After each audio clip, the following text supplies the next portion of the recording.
નમસ્કાર મિત્રો, આ છે મજાના બાળદેવો અને મજાના બાળદેવો માટે એક સરસ મજાનું ઉખાણું.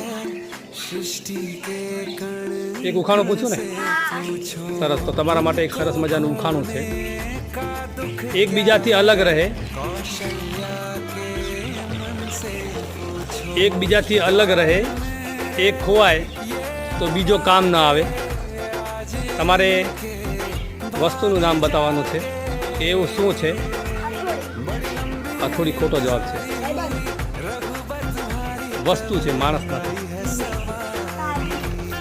દાદીઓ ખોટો જવાબ છે. એકબીજાથી અલગ રહે, એક ખોવાય તો બીજો કામ ના આવે. ના ના, વિચારો, બરાબર વિચારો.